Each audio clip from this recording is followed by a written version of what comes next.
Olá, meu nome é Viviana Ribeiro, sou professora e cofundadora do IPA Comunidade de Pensamento.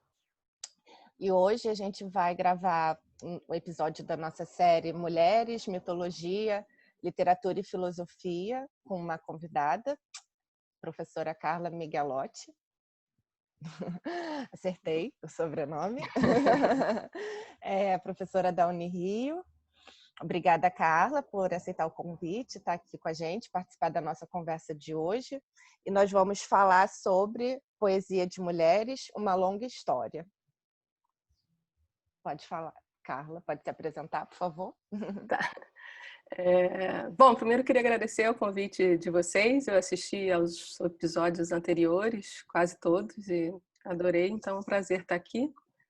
Bom, como a Vivi falou, meu nome é Carla Miguelotti, sou professora do Departamento de Letras da Unirio, sou também poeta, documentarista e sapatão. Vou me apresentar assim, porque já que eu vou falar também de Safo, de literatura lésbica, já aproveito a deixa. Obrigada, Carla. Bem-vinda, Carla. Olá, meu nome é Júlia, eu sou professora e cofundadora do IPIA, Comunidade de Pensamento, também sou doutoranda da PUC-Rio, professora do CCE PUC-Rio. Hoje a gente vai fazer essa conversa que vai atravessar vários momentos históricos, né? A gente vai pensar os gregos, a gente vai pensar os sumérios, a gente vai pensar a contemporaneidade. E para começar essa conversa, eu gostaria de convidar a professora Viviana a trazer as reflexões dela sobre literatura escrita por mulheres e literatura feminina. Obrigada, Ju. Bom, o que eu queria conversar hoje, né, com vocês, é justamente sobre essa questão relativa à escrita de mulheres. E eu queria falar um pouquinho sobre como é que essa questão, de certa forma, atravessa todas as mulheres que escrevem, né? No sentido de que o que é, né, uma escrita de mulheres. Bem, essa de certa forma é uma questão que vem um pouco de fora, né? Vem do mundo, de um mundo organizado em estruturas, né, patriarcais, em que as mulheres estão excluídas, né, de todos os espaços públicos de atuação. E o espaço da escrita também é um espaço em que as mulheres foram mantidas durante muito tempo impedidas de acessar, embora nunca tenham deixado de fazê-lo, né, ao longo da história. Mas existe uma ideia, né, de que me agrada muito, que eu também penso que é muito certeira, que é uma ideia que diz que o escritor e a escritora, ou que a pessoa que escreve, cumpre uma função pública. E isso é evidente, né? Então, por quê? Por que que cumpre essa função pública, né? Porque a literatura, como algo que atravessa o discurso, né? E a literatura, ela modifica, ela transforma, ela emancipa, ela pode também ser afirmadora de certos dogmas. Então, não há dúvida sobre essa incidência pública da literatura.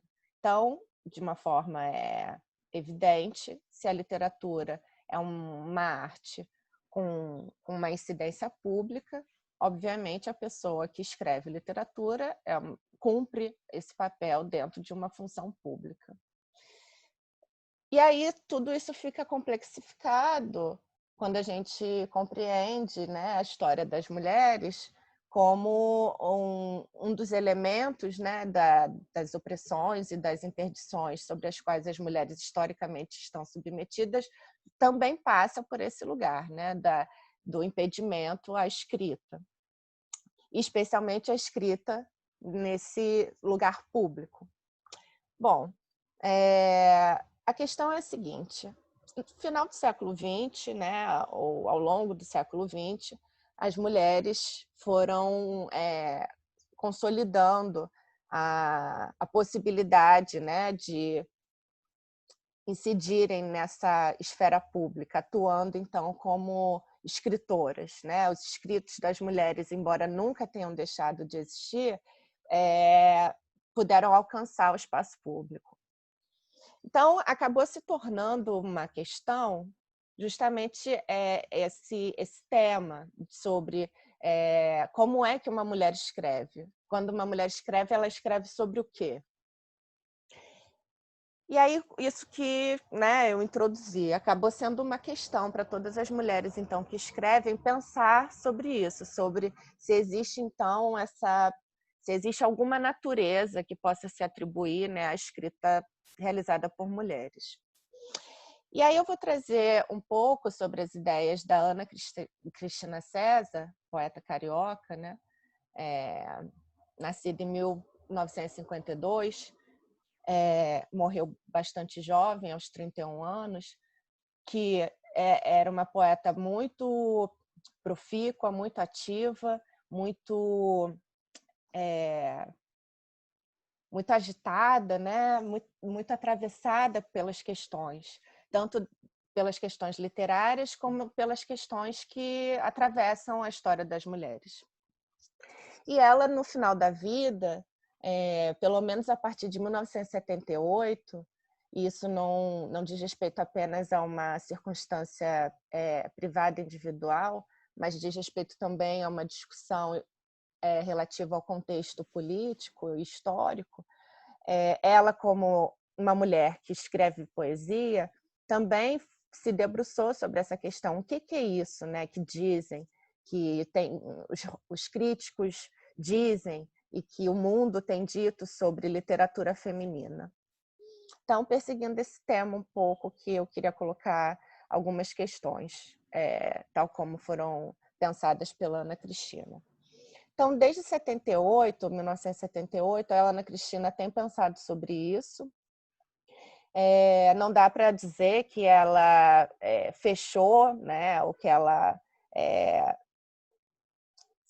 definiu uma posição em relação a isso, mas dá para a gente pensar que ela estava num processo de desenvolvimento mesmo, de entender essas questões.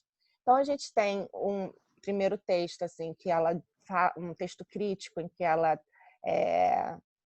vai se debruçar sobre isso. É um texto que se chama Literatura e Mulher, essa palavra de luxo, de 1978.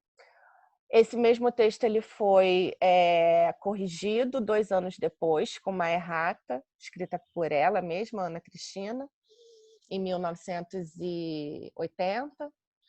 Em 82, a gente tem um outro texto da Ana, em que essa questão volta para ela, né? Então, fica muito claro que eram questões que não estavam resolvidas para ela, que ela sempre voltava nessas questões e também modificava o que tinha dito anteriormente, num processo mesmo de movimento do pensamento. Esse texto de 1982 se chama Rio Corrente, depois de Eva e Adão, foi publicado na Folha de São Paulo. E, por fim, o depoimento dela na UFRJ, que é também uma das últimas aparições públicas da Ana Cristina, que se chama Depoimento de Ana Cristina César no curso Literatura de Mulheres no Brasil. Esse curso foi organizado e promovido pela professora Beatriz Rezende. Então, o que a Ana apresenta nesses 3 textos sobre essa questão, né? Sobre a questão que se põe a pensar literatura feminina? Ela começa dizendo, no primeiro texto de 78, ela começa dizendo justamente isso: que treco é este de literatura feminina? E aí, nesse primeiro momento, ela se apresenta bastante contrária a uma definição da literatura com essa adjetivação feminina. E ela traz justamente um apanhado sobre como esse termo tem sido utilizado. E ela diz o seguinte: bom, primeiro a gente a gente tem que reconhecer que esse termo literatura feminina foi cunhado, né, pelos homens. Então, os homens, se compreendendo, né, como donos do campo literário, quando aparece, né, quando as mulheres conquistam o espaço público da escrita através da literatura, eles também se sentem autorizados a dizer que esse tipo de literatura é uma literatura diferente da literatura com L maiúsculo. E esse tipo, então, de literatura, eles chamam de literatura feminina. Só que esse nome tem diversos problemas. Algum deles diz respeito justamente a uma compreensão de que existe algo de essencial na literatura e algo de essencial na natureza da mulher.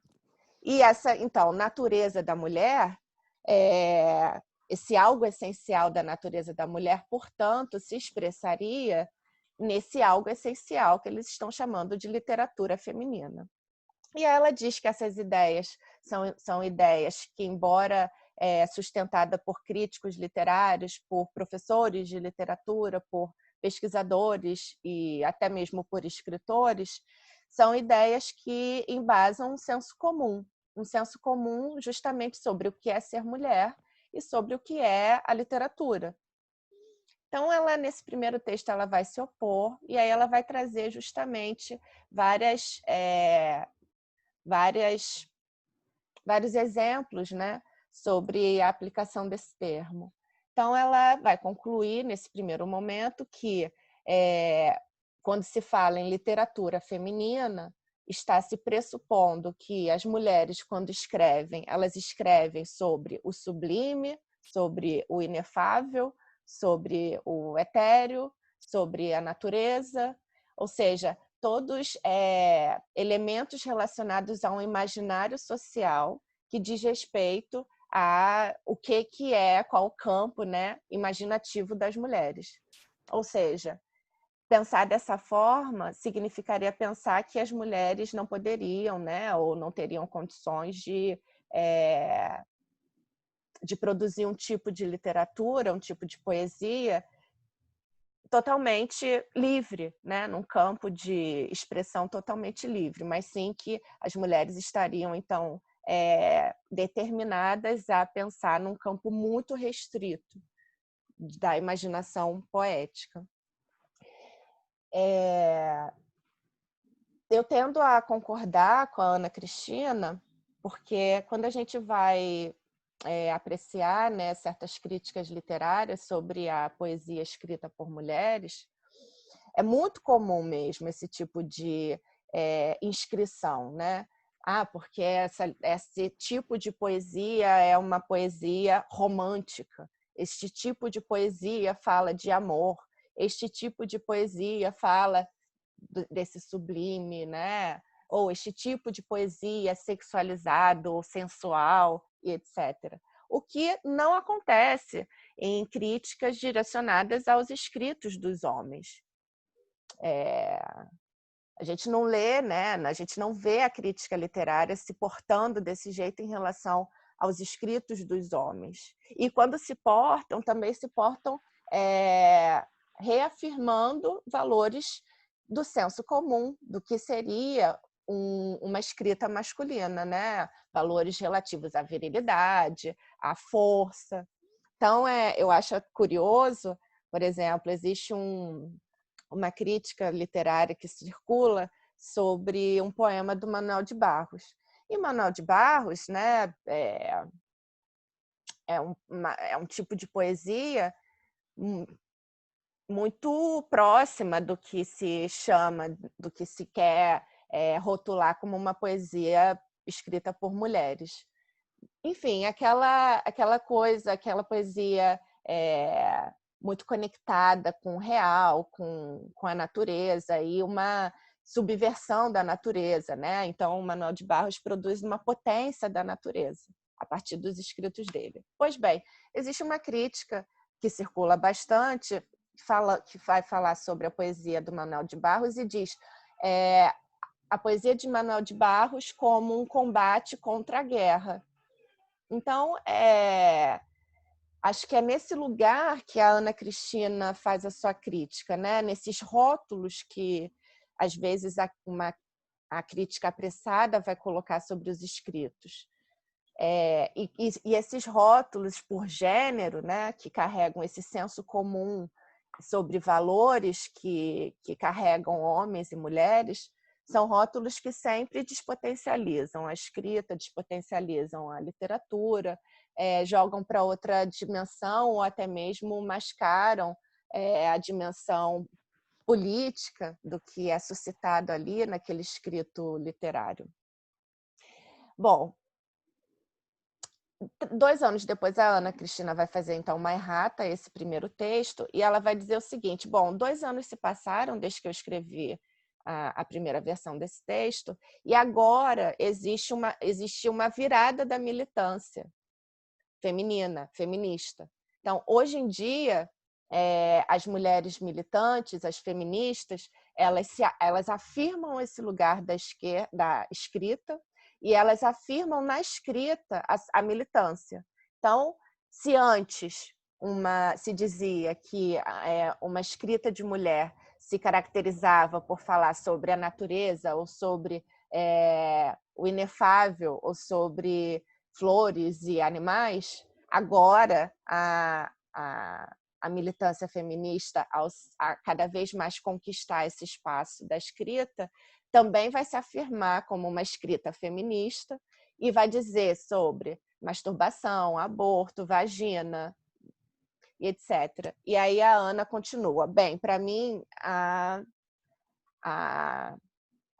o problema ainda continua no mesmo lugar. Só se muda, né? É um problema com 2 faces da mesma moeda, que é rotular o tipo de produção que as mulheres podem produzir. Em 82, então, ela volta nesse assunto, porque ela começa o texto dizendo assim: estava lendo o novo livro de Angela Merkel e, de repente, me peguei pensando, Angela virou homem?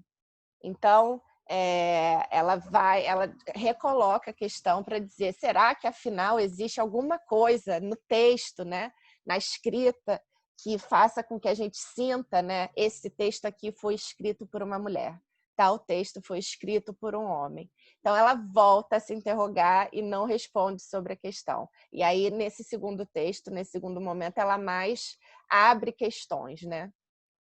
E também se coloca mais aberta a pensar sobre o tema.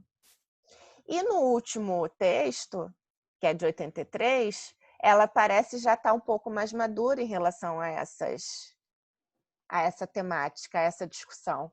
Porque ela vai dizer o seguinte: é possível que a gente diga que existe certa marca de uma escrita, que a gente pode dizer uma escrita de mulher.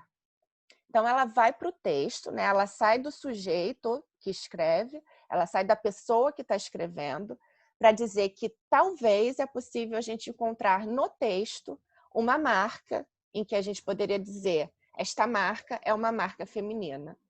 E aí ela, com bastante sagacidade, né, que é uma marca também do pensamento da Ana Cristina, ela vai dizer assim, sendo assim, é possível a gente dizer, homens, a gente pode encontrar essa marca feminina em certas escritas produzidas por homens também.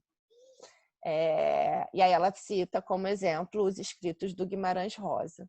E que marca feminina é essa que a Ana Cristina invoca, que pode existir nos textos, de homens ou de mulheres?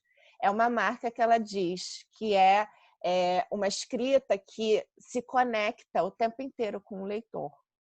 Uma escrita que invoca o leitor para entrar no texto, para entrar no tema, né, daquela produção literária. E ela vai dizer que essa marca, então, feminina, ela talvez guarde, né, como resquício a prática de escrita das mulheres quando confinadas no espaço privado. Uma marca que está presente na escrita de cartas, de correspondências e na escrita de diários. Então ela vai dizer, bem, como a mulher, né, foi impedida de atuar na esfera pública, né, a partir da produção escrita, as mulheres também que tinham as possibilidades, ou seja, as mulheres que eram educadas e que sabiam escrever, nunca deixaram de escrever. E que tipo de material escrito que elas escreviam? Cartas e diários. Documentos que também, por conta da história das mulheres, da opressão, né, se tornaram documentos privados. Privados apenas no que diz respeito às mulheres, né? Porque cartas e diários escritos por homens, por pensadores, possuem o estatuto plenamente público, né? Os diários de Marx, as cartas de Sartre, enfim, inúmeros exemplos sobre isso.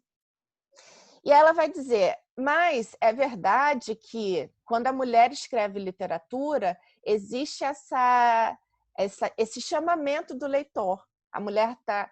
Então, ela atribui, né, esse estilo literário de invocação do leitor, de falar com o leitor o tempo inteiro, como uma marca do que seria, então, uma escrita de mulher.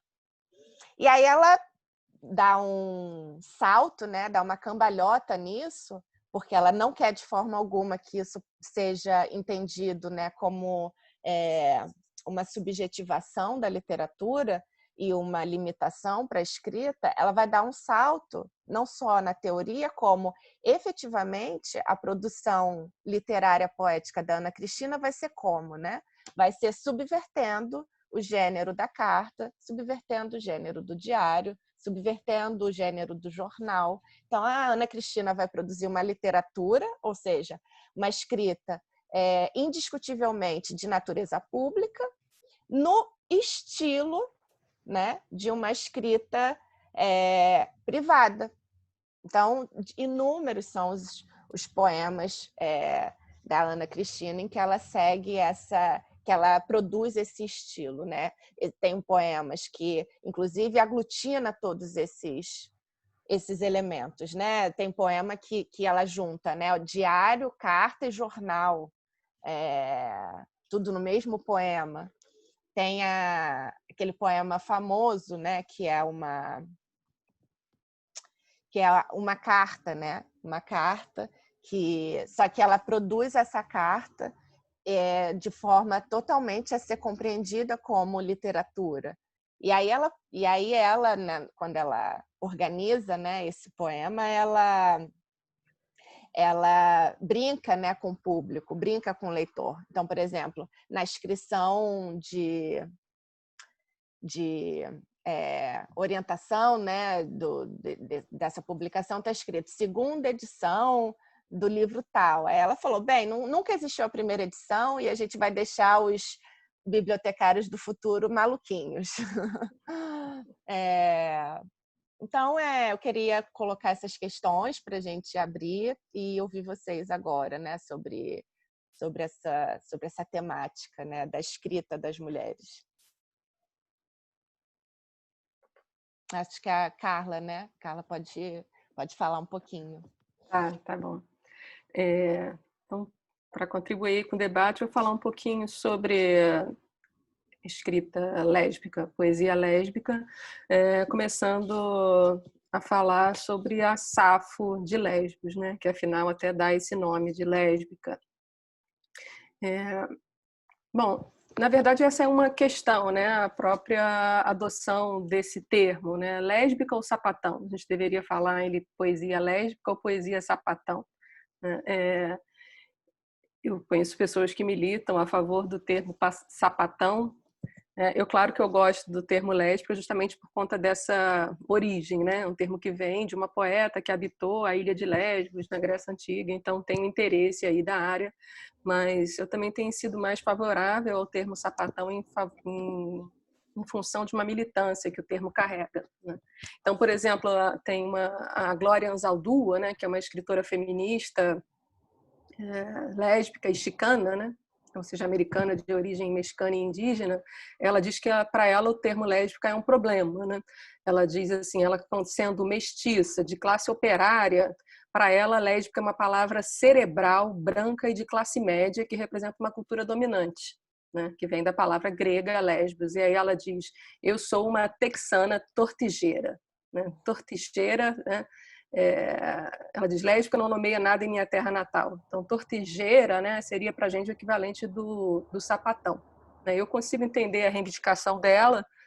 Tem também uma professora da UNEB, da Universidade do Estado da Bahia, né, que é a Zuleide, ela escreveu uma tese que se diz sapatão não é bagunça. E ela defende algo assim, eu vou ler um trechinho que eu anotei aqui, que eu acho interessante. Ela diz assim: eu me tornei mulher aceitando a heterossexualidade como norma, me percebendo um corpo disponível para os homens. E me tornei lésbica negando a heterossexualidade percebida como única expressão da sexualidade humana. Me tornei lésbica amando e sendo sexualmente amada por mulheres, descobrindo as delícias do amor entre iguais.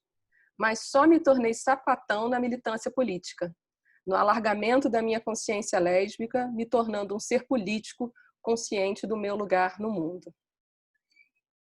Então, eu também tenho adotado essa postura, né, no sentido de que sapatão carrega mais essa marca da militância política, enquanto lésbica fica um nome ali mais palatável, né, mais classe média, menos ofensivo. Então, um pouco essa estratégia também que a comunidade LGBTQ adotou, né, ao transformar a palavra queer, né, transformar de algo pejorativo em algo que se afirma.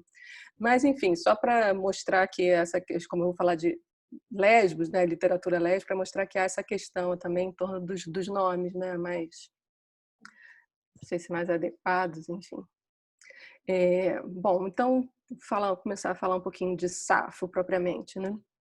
Então, Safo foi uma poeta que viveu na ilha grega de Lesbos, na cidade de Mitilene, entre os séculos 7 e 6, antes da nossa era, né?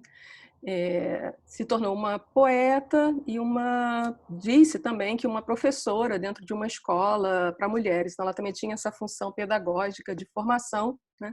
Isso dentro de um mundo patriarcal. A gente não sabe muito como é que era a organização social em Mitilene, né, a cidade de Lesbos onde ela vivia, mas a gente sabe muito bem como isso acontecia em Atenas, né, em que as mulheres mal podiam sair de casa, né? Eu assisti um episódio de vocês em que a Júlia falava isso, né, que se celebrava muito a alvura da pele das mulheres, né? Elas eram muito claras e brancas justamente porque não saíam de casa, né, não ocupavam espaço público, também não tomavam sol, né?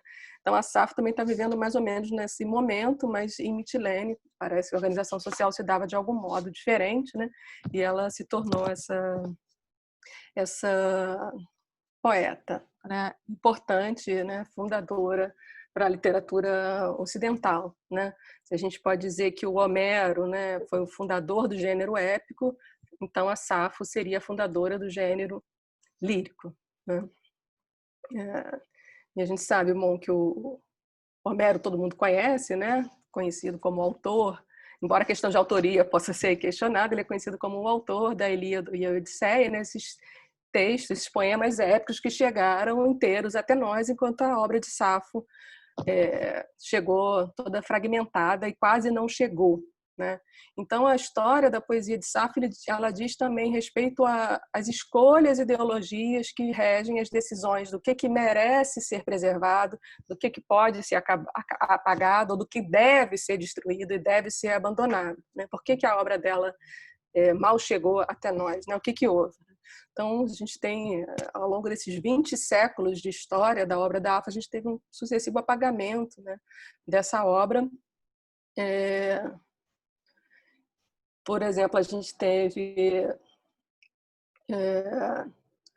em 1073, né, que era a época do Papa Gregório VII, né, o que restava da obra dela nesse momento da história foi, de fato, queimado em praça pública, né, em Roma e Constantinopla. Então, é um gesto, né, deliberado de apagar essa obra, né, do que restava até então, aquele momento, né?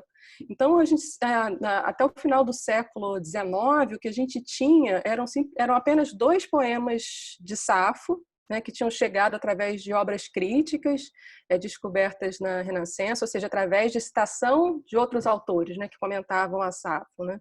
Até que, em 1897, né, nas escavações que arqueólogos estavam fazendo no deserto de Oxirrinco, né, uma aldeia no Egito, né, de origem romana, se descobrem lá milhares de papiros, e dentre esses papiros há também papiros com inscrições dos poemas de Safo. E aí sim, né, a obra dela é descoberta, mas não tanto, né, porque hoje a gente tem apenas um poema inteiro.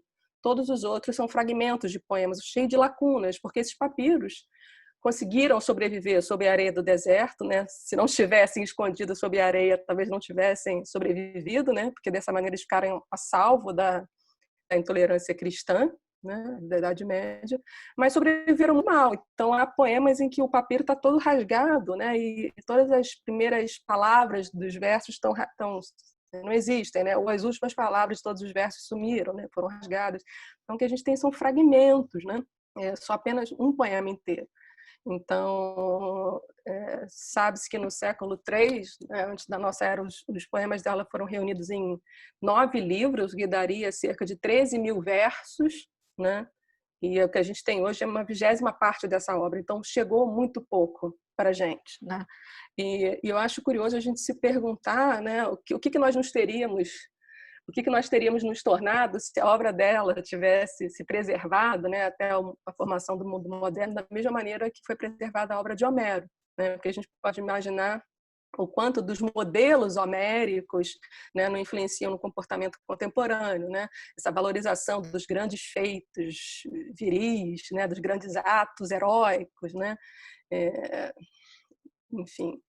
Então, bom, a Safo falava de amor, né? Ela traz essa voz lírica, né? Essa voz em primeira pessoa, né? Aqui o palco da luta, né? Não é o campo de batalha como em Homero, o palco da luta é o próprio eu íntimo, né? O próprio interior desse eu lírico, né? Que vai falar em primeira pessoa e que vai inventar, na verdade, a maneira de falar de amor em poesia, né? As imagens e metáforas da paixão e do erotismo. Então, a gente pode imaginar isso, né? Se a obra dela tivesse preservado tanto quanto a de Homero, talvez nosso comportamento fosse mais influenciado, né, pelas questões do amor do que da guerra, né? A gente sabe que o que houve de censura, né, ao longo da história continua hoje, né? A censura continua a mesma, né? Ainda a gente sabe que, por exemplo, na Ilíada, um dos clímaxes da Ilíada era a descrição de como os corpos eram mortos e feridos em batalha, né? Então, isso, a representação da violência não teve problema, não sofreu censura, né? Mas o amor entre mulheres, sim, né? Isso continua hoje, né? No governo que a gente tem, no desgoverno que a gente tem, né? Que se pretende que as armas sejam de livre acesso para todo mundo, mas um beijo lésbico em novela ainda é uma grande questão, ainda é censurado, né? Então, eu acho que essa história, né, de apagamento da obra da Safo fala também de um apagamento da existência lésbica, né? E aí eu queria lembrar o que diz a poeta e feminista lésbica americana, Adrienne Rich, né? Ela diz que a existência lésbica tem sido vivida sem acesso a qualquer conhecimento de tradição, continuidade e esteio social. E o que ela diz é que esse apagamento não é só antilésbico, mas também antifeminista. Pensando nisso, né, nesse apagamento, eu comecei a desenvolver um projeto junto com uma equipe, né, com a Fernanda Lira e também a Simone Rodrigues, da Nau Editora, e a Denise Portes, que também trabalha com a Simone na editora. Que é a ideia, o projeto se chama Fragmentos Completados de Safo, porque geralmente os livros das edições de Safo são fragmentos completos de Safo, ou seja, estariam todos os fragmentos aí, mas eles não são completos porque eles são fragmentos, né? Então a nossa ideia seria convidar escritoras lésbicas, bissexuais ou escritoras que amam mulheres de algum modo, né, mais amplo, e convidar esses poetas, escritores para completarem as lacunas, né? Claro que a gente vai ter um produto aí, a gente vai assumir o anacronismo como condição, né, ter um produto compósito, mas é uma maneira de tentar isso não é uma maneira de tentar reconstituir o texto, qual a verdade do texto, o que é Safo. Será que o que a Safo escreveu não é isso, né? É assumir esse anacronismo, mas de alguma maneira preencher, né, essa lacuna, inventar essa tradição, já que ela foi apagada, né? É um pouco essa ideia. E o que é muito interessante, eu estou falando aqui de anacronismo, mas na verdade a poesia de Safo ela se mostra muito atual, né, em alguns aspectos e principalmente no que diz respeito à tematização do corpo e do erotismo, né? Então eu falei, ela começa a falar do amor em poesia, né? Criando metáforas e imagens, mas ela não fala do amor de uma maneira assim platônica, digamos assim, ou muito etérea, muito abstrata, né? Ela não está falando, na verdade, tanto de sentimento, mas muito mais de sensação, de sensações físicas, né? De sintomas físicos, né? Não está falando a partir de uma interioridade psíquica, mas dos efeitos das paixões no corpo, né? E isso eu acho que é bastante interessante e bem contemporâneo, né? Se a gente pode dizer assim. E aí, para não ficar falando muito assim abstratamente, eu queria ler 3 poemas da Safo em que aparece bem essa questão do corpo. Pode ser? Para não privilegiar... Tem várias traduções da Safo em português, né? Para não privilegiar nenhuma delas, eu vou ler um poema de cada tradução que eu tenho aqui. Legal, pode ler, por favor. Então, primeiro é assim. Esse aqui é a tradução do Guilherme Gontijo Flores, que ganhou o prêmio Jabuti de tradução. Diz assim: num deslumbre, ofusca-me igual aos deuses, esse cara que hoje, na tua frente, se sentou bem perto, e a tua fala doce degusta. E ao teu lindo brilho do riso, juro, que corrói o meu coração no peito, porque quando vejo-te, minha fala logo se cala. Toda a língua ali se lacera, um leve fogo surge súbito sob a pele. Nada vê meu olho, mas ruge, mais ruído no ouvido. Gela-me a água e inunda-me o arrepio. Me arrebata e resto na cor da relva. Logo me parece que assim pereço, nesse deslumbre. Tudo é suportável se até um pobre... E aí o poema é cortado aí, né? A gente tem uma lacuna, por isso ele é um fragmento, não é um poema inteiro, mas é um dos poemas que a gente tem mais completos, né? Mas vocês perceberam, né? Como tem essa descrição das sensações físicas, né? Toda a língua ali se lacera, né? Um leve fogo surge súbito sob a pele. Então ela está falando das sensações corpóreas, né? De uma maneira muito concreta.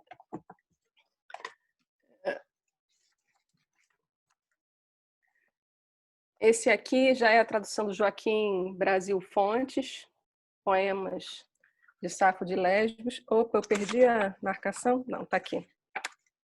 Diz assim: mais do que o leite, cândida. Mais do que a água, branda. Mais do que liras, harmônica. Mais do que um cavalo, impetuosa. Mais do que a rosa, frágil. Mais do que um manto leve, imponderável. Mais do que o ouro, áurea. E o último, bem curtinho, que é da tradução de Álvaro Antunes, que é uma tradução mais livre, ele faz uma recriação, uma transcriação, né, como diria o Haroldo de Campos.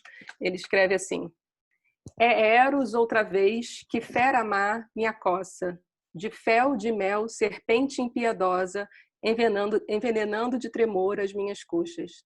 Vou ler de novo que eu pulei. É Eros outra vez que fera má me acossa, de fel de mel, serpente impiedosa, envenenando de tremor as minhas coxas. Bom, então, questão erótica e corporal também bem presente aí, né? Claro que é uma tradução contemporânea, né? Que tem uma certa reescrita, mas eu acho que dá conta, né, disso que eu estava querendo chamar a atenção. Então, eu acho isso muito... Muito bom. Então, eu acho isso muito interessante, porque ainda hoje, né, se tem uma ideia da lésbica como uma figura sexuada, né? Isso é muito presente assim, no livro da Judith Butler, né, Problemas de Gênero. Ela dialoga com uma porção de gente, né, mas ela mostra como em Lacan, por exemplo, isso aparece bastante, a ideia de que a lésbica como se a homossexualidade feminina derivasse, resultasse de uma decepção da mulher em relação à heterossexualidade, em relação ao homem, né? Aí a Butler se pergunta, mas então não poderia dizer que a heterossexualidade então vem de uma decepção com a homossexualidade, né? Ela inverte a questão, né? Porque ela fala que o Lacan é como se uma mulher lésbica recusa o homem heterossexual toma essa recusa como ausência de desejo. Me recusou porque é assexuada, porque não tem desejo, e não porque deseja outra mulher, né? Isso é uma questão, assim, isso aparece em diversos autores e também muito no senso comum, né? A ideia de que um casal de lésbicas são amigas, né? Que não existe relação. Como é que vocês transam? Essas questões. Então, eu acho, enfim, muito importante que isso apareça já lá em Safo, essa paixão de uma maneira muito corporal, né? Com essas sensações físicas. É muito importante mesmo essas discussões, né? Você trouxe um monte de questões.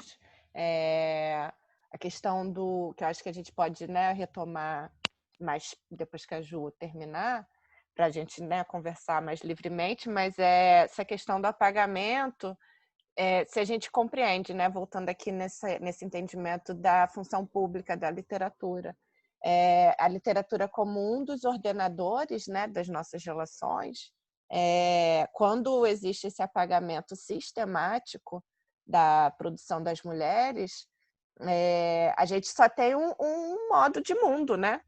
Que é o modo dominante, masculino, e com os seus delírios, né? Enfim, tem um monte de implicação isso. Ju, rapidinho, antes de te dar a palavra, eu vou pausar aqui, porque eu preciso alterar a internet. Bom, antes de tudo, queria agradecer pela fala da Carla, além da fala da professora Viviana, claro, muito obrigada. Eu acho que existem muitos lugares que a gente pode entrar e discutir a partir do que foi dito, né? Já poderíamos ficar muito tempo nessas discussões, que são discussões muito fervilhantes e que dizem respeito a muitas questões importantes para nós. Só que agora eu vou propor uma coisa que talvez pareça um pouquinho anti-intuitiva, mas que ao mesmo tempo me parece importante, né, para a nossa discussão. Porque o que está atravessando a gente? A questão de uma natureza feminina, né, do questionamento desse lugar de uma natureza feminina, que acaba sendo uma delimitação das potências da expressão das mulheres, a capacidade da mulher de criar, o lugar da mulher na literatura, obviamente, o silenciamento da história das mulheres, um cerceamento e um silenciamento da sexualidade das mulheres, da homoafetividade, do homoerotismo, enfim, né? São muitas questões que estão em jogo e me parece sempre muito curioso quando a gente estuda antiguidade e assim, expressões da antiguidade realmente muito afastadas de nós. Eu não estou nem falando dos gregos aqui, por exemplo, que tem muito mais relação com a nossa cultura. Quando a gente vai mais para a antiguidade, é interessante encontrar umas figuras que representam valores de mundo completamente diferentes, né? Esses dias eu me apaixonei, eu acho que é a melhor palavra para descrever isso. Esses dias eu me apaixonei por uma figura da antiguidade, uma poeta, uma sacerdotisa chamada Eneduana. Ela viveu há 4.300 anos atrás e ela era uma sacerdotisa suméria, né? Então ela está ali contextualizada numa civilização que, enfim, naquele momento era a grande civilização do Oriente Próximo, daquela região ali da Mesopotâmia. E a Eneduana, ela é uma figura que se destaca por vários elementos diferentes, né? Vários elementos diferentes. A gente resgatou um pouquinho da história dela com as traduções da escrita cuneiforme. Por muito tempo a cultura suméria ficou em silêncio, né? Ficou escondida em textos intraduzíveis, em textos que ninguém conhecia, e a gente tem resgatado essa cultura recentemente, mais ou menos recentemente. E o resgate dessa cultura nos trouxe textos tais como a Epopeia de Gilgamesh, o Enuma Elish, enfim, textos que aos poucos começam a aparecer para nós. A gente tem algumas traduções em português agora também desses textos. Então, é curioso que é todo um mundo antigo que se abre, né? Quando a gente pensa em antiguidade, em textos da antiguidade, a gente tem muito imediatamente a referência dos textos bíblicos, das religiões abraâmicas. A gente tem a referência dos textos homéricos, né? A Ilíada, a Odisseia, os tragediólogos também, da Grécia clássica. enfim, a gente tem essas referências, mas é curioso pensar que também, resgatando a figura da Safo, quase não há nada escrito por mulheres, né? A Safo, ela sofreu esse processo de apagamento, não existe nenhum poema, existe na verdade, um poema completo que restou da obra dela, como a Carla falou, como a professora Carla falou, e é muito curioso que, se a gente for pensar, 13.000 versos, foi isso que você falou, né, professora? 13.000 versos, só para a gente ter uma ideia, é quase o tamanho da Ilíada. É quase o tamanho da Ilíada. É um livrão. É isso que eu quero dizer. É muita coisa. É muita coisa. Você perder 13.000 versos, assim, é realmente muita vontade de perder esses versos. É muito descuido, é muito apagamento, é muito silenciamento, tem muita violência, é muita coisa aí, né? 13.000 versos é muita coisa. Então, essa informação é bastante impressionante e talvez com um certo sentimento de trazer um contraponto a isso. A Eneduana, ela escreveu 42 poemas, 42 hinos.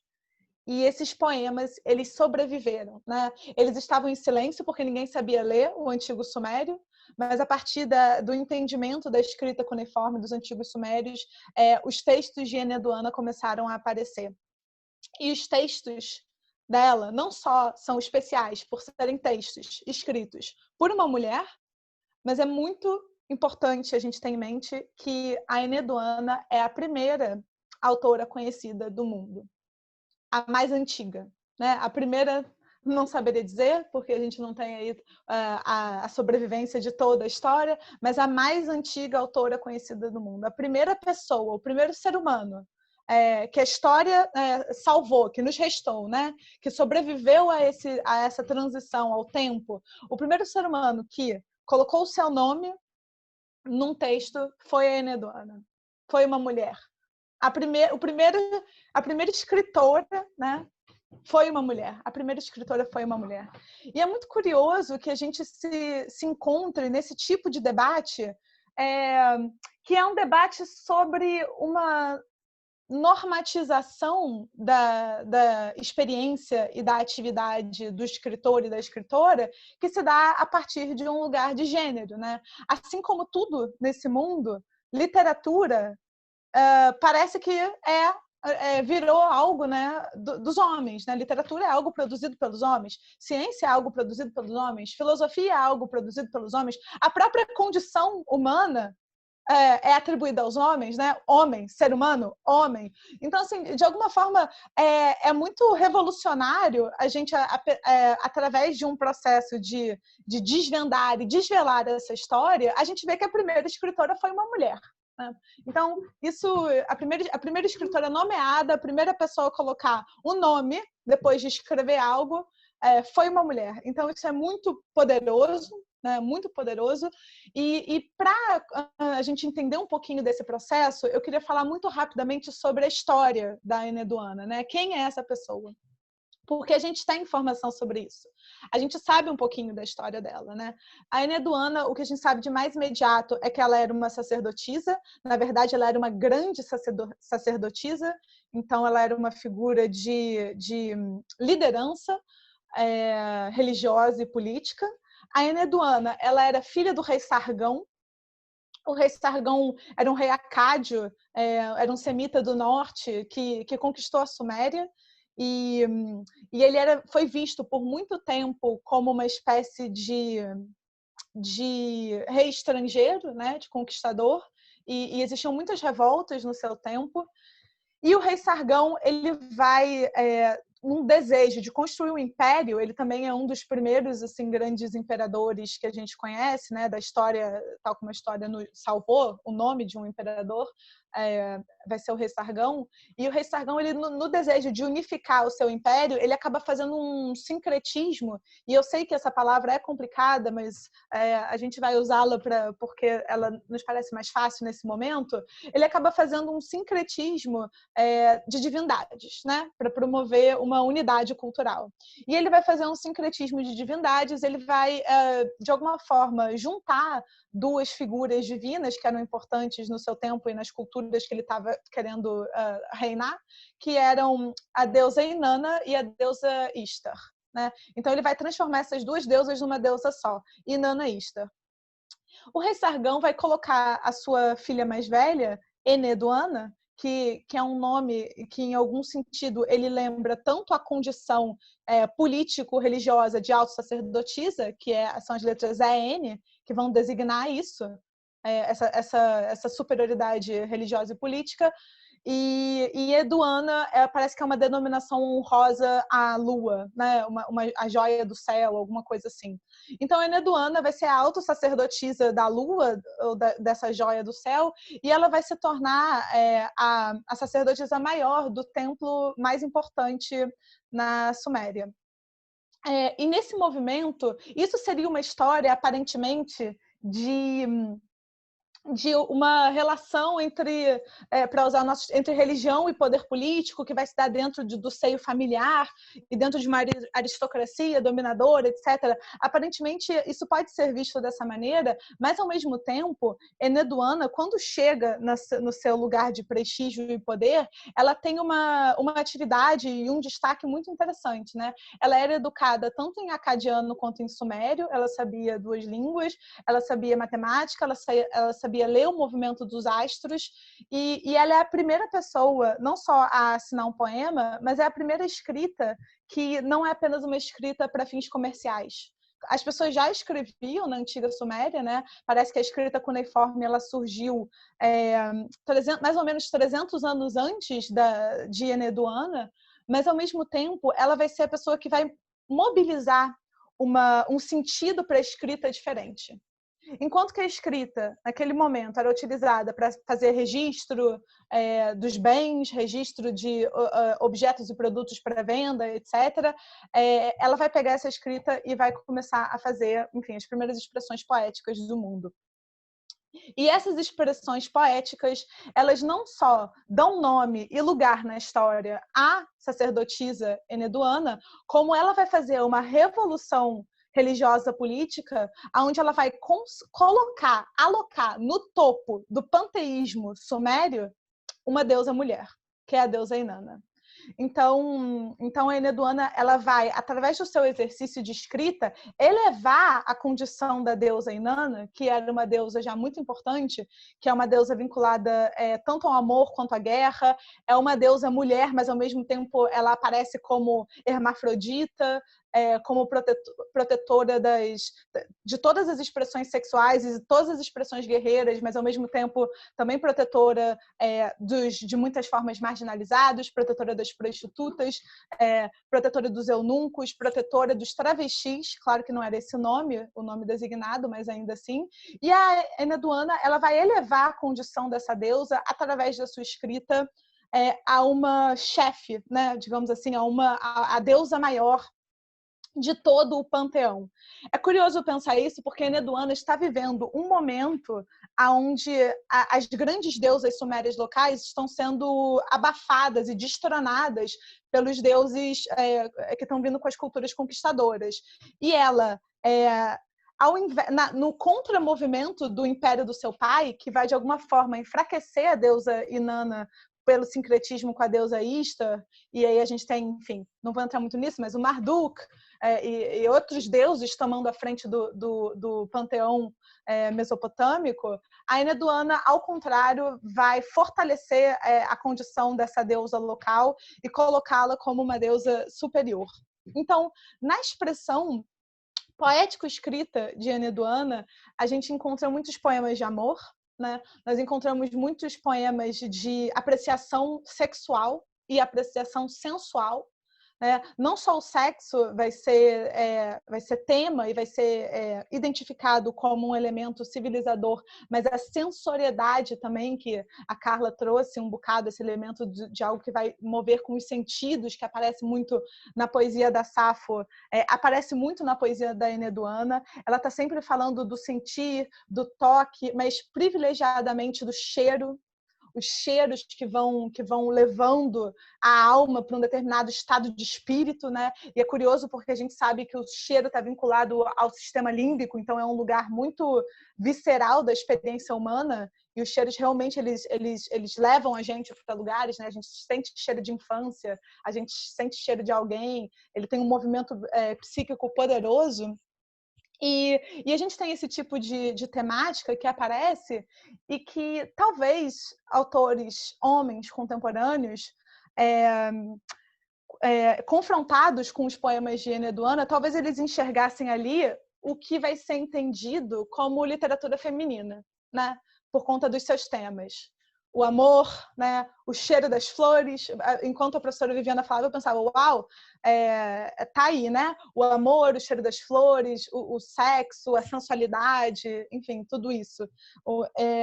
E eu fico me perguntando em qual momento da história não só se foi concebida, né, uma literatura desvinculada da primeira escritora, né, uma literatura que não incluísse a expressão e o trabalho e o pensamento das mulheres, mas também quando a temáticas como essa, como o amor, as flores, os cheiros, os pássaros, a natureza, quando essa temática se tornou algo pejorativo, né? Quando escrever sobre isso, mais do que escrever sobre isso é coisa de mulher, mais do que isso é quando escrever sobre isso se tornou algo desonroso.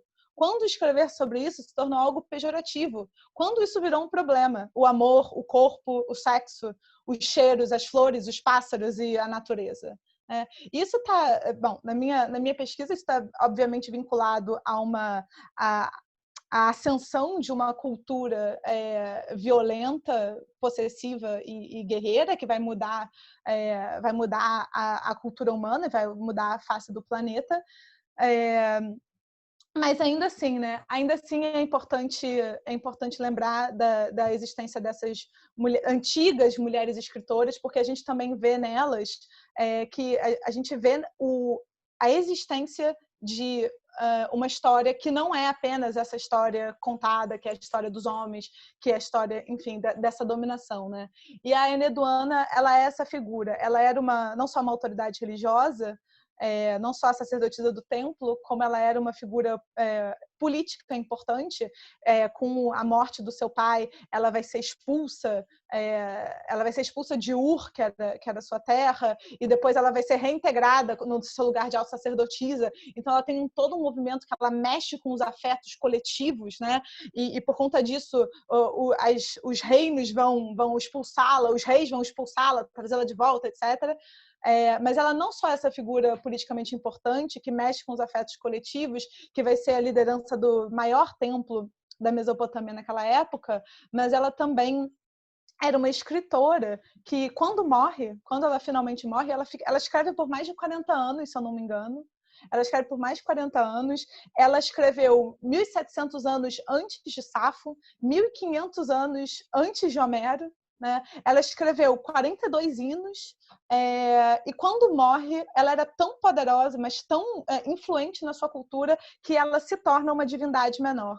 Ela se torna uma deidade menor, ela vai ser venerada como uma deidade e os seus escritos vão ser copiados, reproduzidos e estudados por muito tempo. Né? Então, ela não só é a primeira mulher escritora, não só é a primeira poeta, mas ela é também a primeira professora, nesse sentido.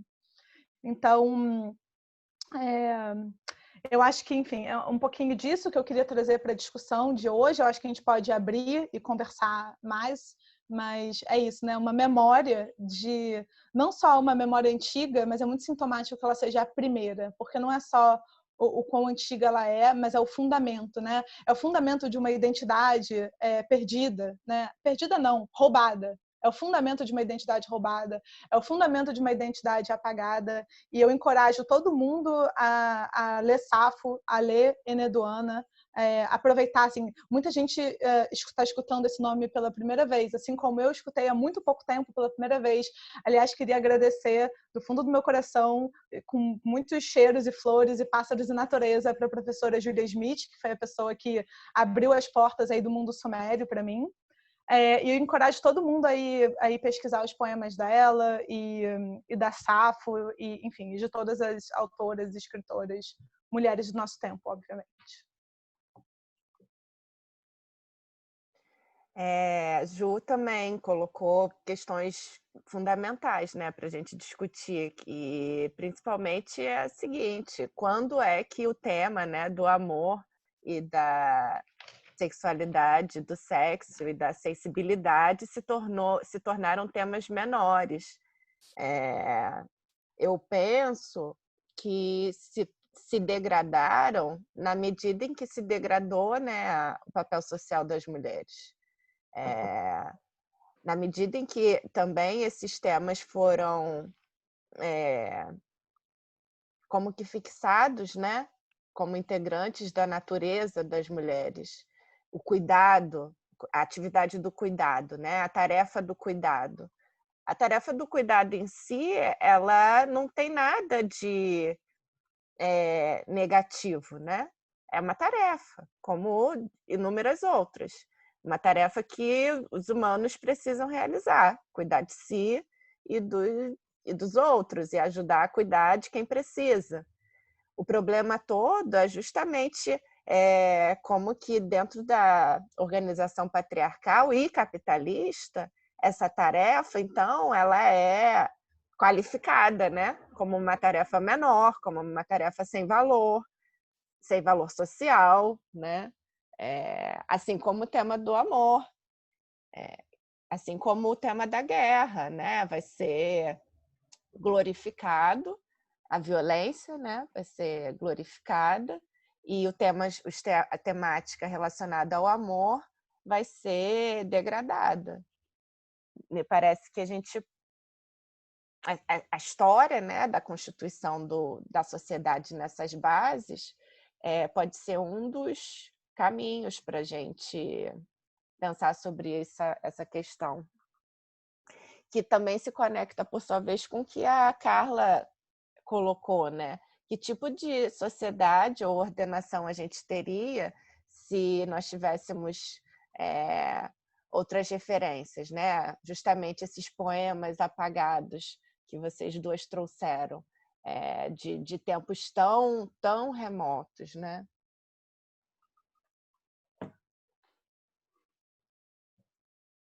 Sim, Vivi. Exato. Eu me debruço sobre essas questões e penso justamente, tenho pensado muito no tema da guerra, né, por conta da nossa discussão da semana passada. Já nem sei se foi semana passada, acho que foi. São muitas. Tenho pensado muito nessa questão do tema da guerra e essa discussão que a gente trouxe de uma diferença da guerra, né? São tipos de guerras diferentes e guerras que movem afetos diferentes. E o que eu mais vejo, né, o que mais me assombra nisso tudo é que o patriarcado e uma cultura que vai identificar ser humano como homem, né, e com coisas de homem, e, enfim, para trazer também o termo da Simone de Beauvoir, a mulher como o outro, né, como a contra-identidade, o espelho, enfim, o que sobra, o que resta, para Freud, o castrado com inveja, e essas discussões também que a Carla trouxe, né? A mulher, quando não é heterossexual, é porque ela se desiludiu, não é porque ela tem o desejo, né? Então parece que a mulher é sempre deixada esse lugar do que sobra, do marginal, do outro, né? Do não completo, do incompleto. E aí eu penso nessas culturas antigas, enfim, estou trazendo a questão do culto porque a questão do culto é o que atravessa a minha pesquisa, né? Mas que cultuam uma deusa como Inanna, que ela é ao mesmo tempo a deusa do amor e da guerra, é ao mesmo tempo a deusa do amor e da guerra. É curioso que o que me parece é que essas dicotomias que o mundo patriarcal masculino vai colocar posteriormente e vai ficar limitando a mulher a um lugar de natureza feminina, né? É algo que numa cultura como a antiga cultura suméria não existe, por exemplo, né? A deusa superior, ela é uma deusa do amor, e do cuidado, e da fertilidade, e da agricultura, e da vida, e ao mesmo tempo ela é uma deusa das tempestades e da destruição e da guerra, né? Então ela carrega na sua unidade interior esses dois lados, né? Tanto que, apesar de ser uma deusa, ela vai ser considerada também hermafrodita e também vai acoplar em si mesma dois sexos e, enfim, as múltiplas narrativas que vão surgindo frente a isso, né? Então, e também sexo nenhum, né? Os dois sexos, mas ao mesmo tempo ela é protetora dos eunucos. Enfim, então tem toda uma dinâmica que é uma dinâmica tanto ideológica quanto prática, né? Porque esses templos recebiam essas pessoas, né? Não é uma coisa puramente etérea, era uma coisa... Religião e política estavam muito amalgamados, né? Você ser uma grande sacerdotisa do maior dos templos é ter muito poder político. Então, é curioso como essas dicotomias e essas dualidades que vão imperar na cultura, né? Até os nossos tempos, até os dias de hoje, era uma coisa que foi um problema que foi dado a posteriori, né? Foi um problema que surgiu depois, né? Porque a gente tem... E aí a gente pensa sobre a questão da natureza. A gente tem pensado sobre a natureza feminina, mas a gente pode pensar a natureza feminina, a natureza masculina. A gente pode colocar a questão de uma natureza humana. Se a gente for levar em consideração, para quem acredita em ideias de essência ou natureza, se a gente for levar em consideração uma natureza humana, então a gente tem que ir para os mais antigos, como talvez os mais incorrompidos, não corrompidos, né? Incorruptíveis frente a essa degradação da natureza. Então pronto, nos antigos a gente tem uma expressão múltipla de corpos, de afetos, de potencialidade de ser. Isso tudo está lá nos antigos, né? Então é isso, a própria questão de uma natureza feminina que vai delimitar a expressão das mulheres, né? Esse vínculo entre a natureza feminino e as mulheres humanas, aqui falando agora das mulheres viventes, a própria expressão, o vínculo que se dá entre isso é algo muito artificial, né, que vai ser construído a partir de uma cultura que, obviamente, exalta determinados valores, que são valores fragmentários, no sentido de que fragmentam a experiência humana. Então você fragmenta, esse mundo não é... Né, a expressão do mundo já não é una com toda a sua multiplicidade. Não, esse mundo já é um mundo totalmente dividido. E as pessoas também já não são múltiplas, não, elas são uma coisa ou outra. E se elas são alguma coisa fora do normativo, pronto, já está, isso é uma aberração da natureza, isso é uma corrupção de um Estado verdadeiro. E toda a ideologia que esse tipo de discussão carrega, né? Toda a ideologia que está por trás disso.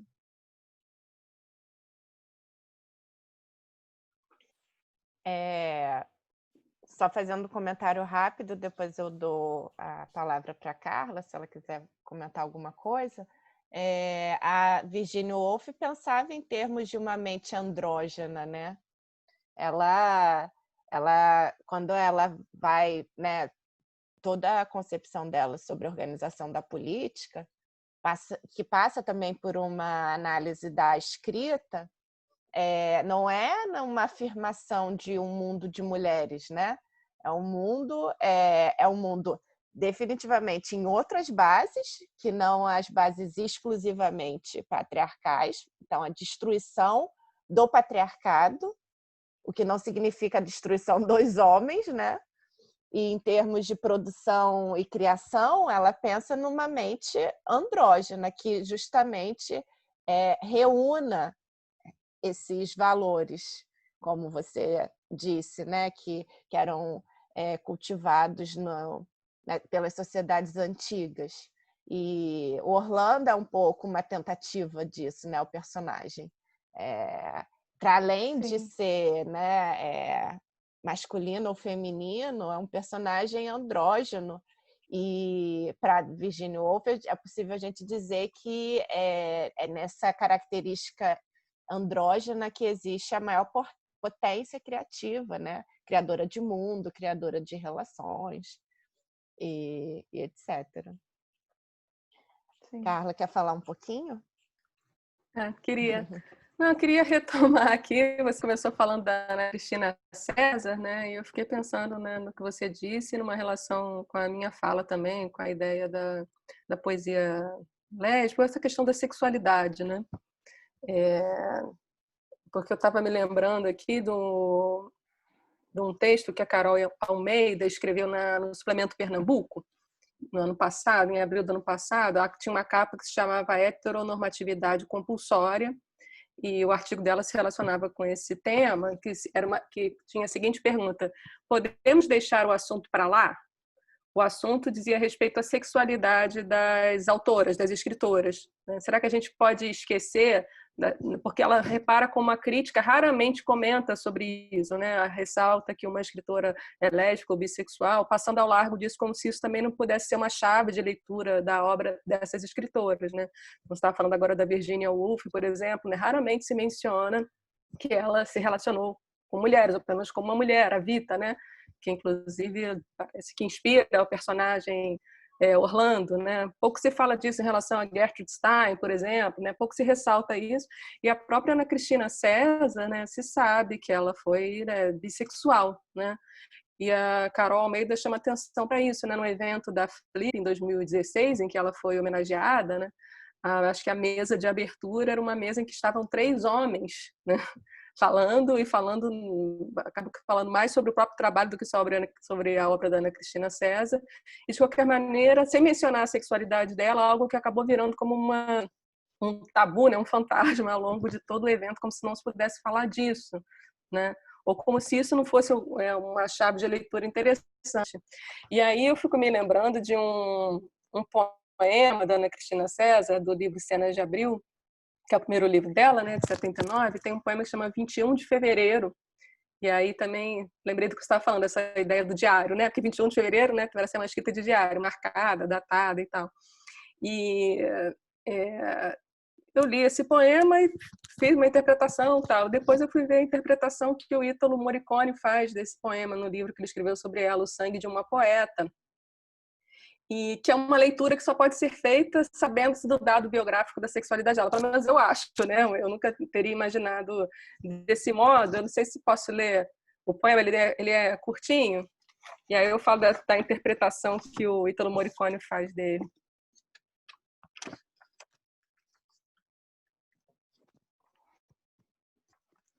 Então, o título é 21 de Fevereiro.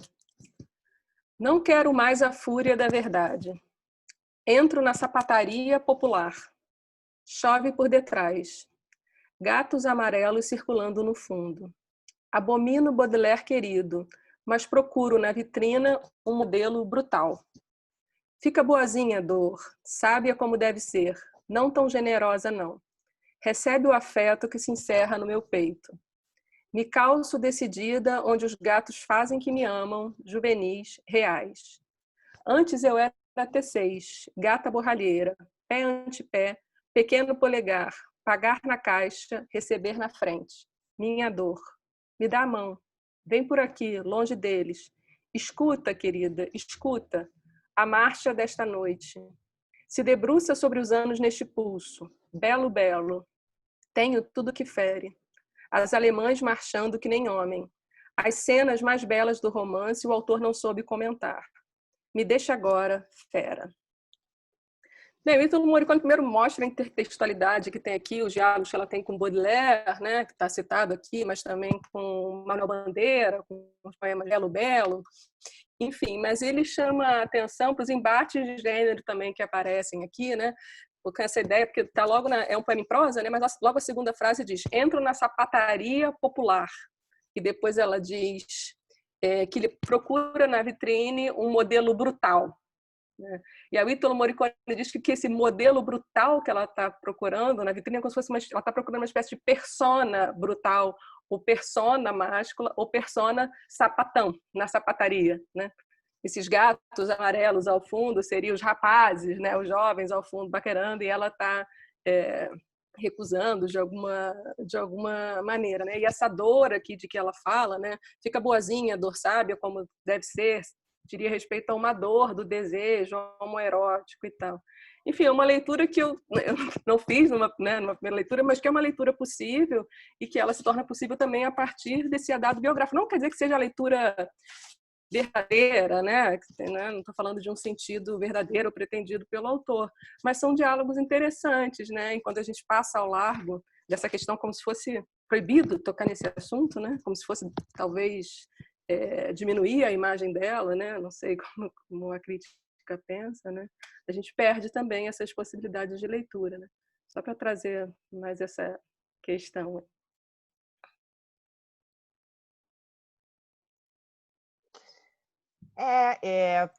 Eu penso que essa questão, né, dessa marca ou dessa qualificação, né, feminina, mulher, lésbica, sapatão e etc., cada vez mais ela se apresenta como uma questão a ser pensada, né? Porque justamente conforme as mulheres vão alcançando esse lugar, né, de maior possibilidade de escrita, essas marcas vão se afirmando. Eu entendo uma coisa, né?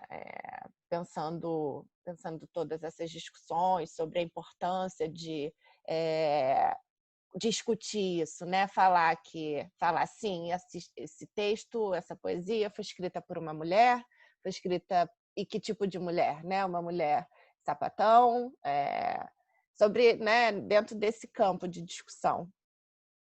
Eu penso muito sobre isso, né? Sobre essa temática, porque de fato, academicamente, né? Como é que essas questões aparecem para a gente com essa neutralidade, né? E aliás, a literatura ela é tanto melhor quanto mais neutra ela se apresenta, né? Quanto mais neutra ela se apresenta de forma independente ao sujeito que a escreve, né? E eu pensando sobre isso e pensando também nos cursos que eu ministro, né? Sobre literatura, sobre ler mulheres, sobre estudar mulheres, sobre estudar literatura de mulheres, eu tenho pensado que o que tem realmente de especial, que a gente deve consagrar as palmas, as salvas e etc., é a gente conseguir perceber que a literatura escrita por mulheres lésbicas ou bis ou etc., enfim, por qualquer tipo de ser humano que não seja o homem com seu pauzinho, é uma literatura que produz diferença no mundo, né?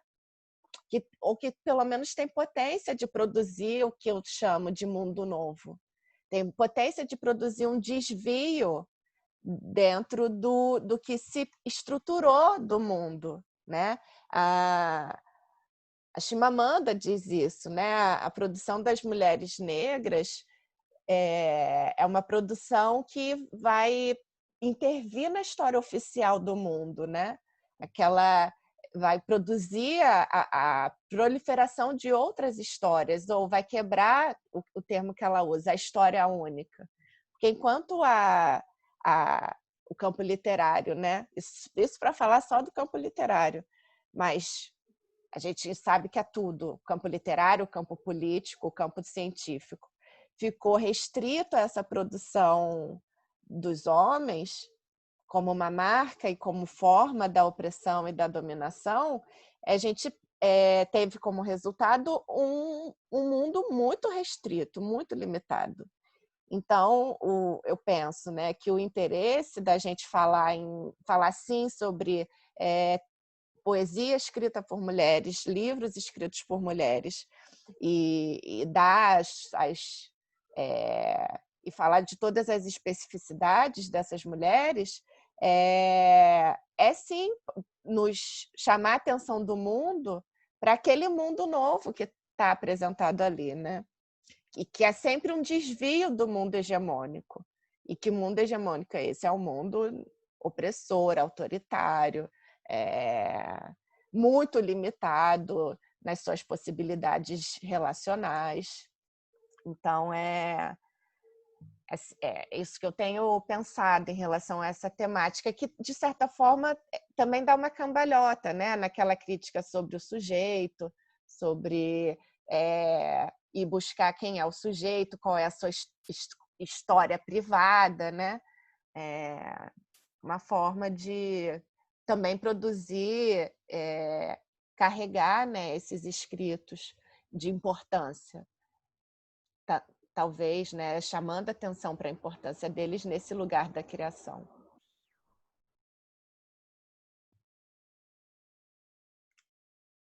Vocês querem falar alguma coisa?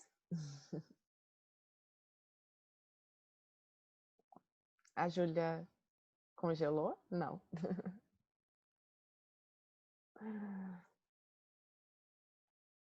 Eu queria, então, já que a gente está falando sobre isso, né? Eu queria ler um trechinho de uma poesia da Angélica de Freitas, que é uma mulher e é sapatão, e ela tem como função, né, como mote de escrita, como mote poético, escrever sobre temáticas relacionadas às mulheres e à sexualidade e às diversas formas de amor e de relações.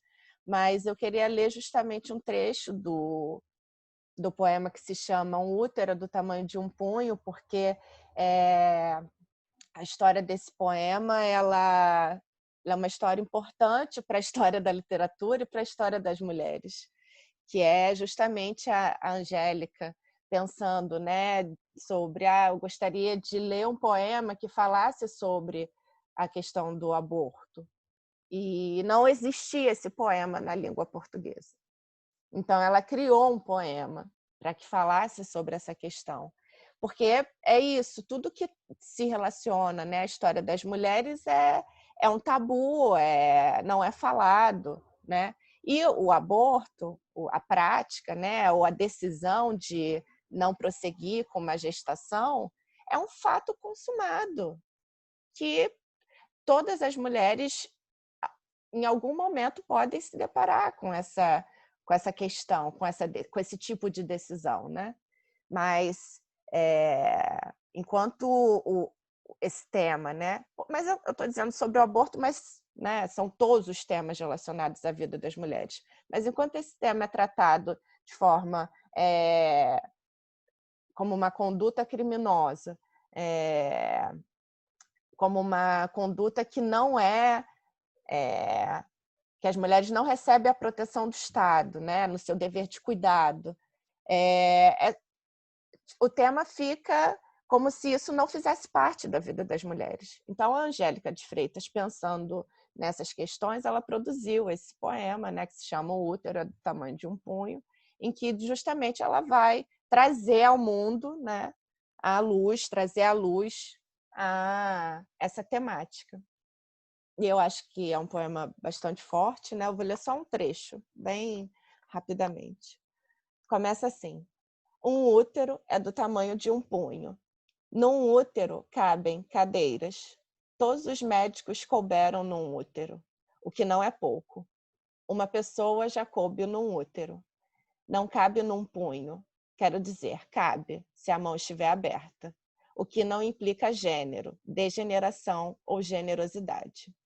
Ter alguém na palma da mão. Conhecer como a palma da mão. Conhecer os dois, um sobre a outra. Quem pode dizer que conhece alguém? Quem pode dizer que conhece a degeneração? Quem pode dizer que conhece a generosidade? Só alguém que sentiu tudo isso, no osso, o que é uma maneira de dizer, a não ser que esteja reumático, ou o osso esteja exposto. Um útero é do tamanho de um punho. Num útero cabem capelas, cabem bancos, hóstias, crucifixos, cabem padres de pau murcho, cabem freiras de seios quietos, cabem as senhoras católicas, que não usam contraceptivos, cabem as senhoras católicas militando diante das clínicas. Às 6 horas na Cidade do México. E cabem seus maridos em casa dormindo. Cabem, cabem, sim, cabem. E depois vão comprar pão.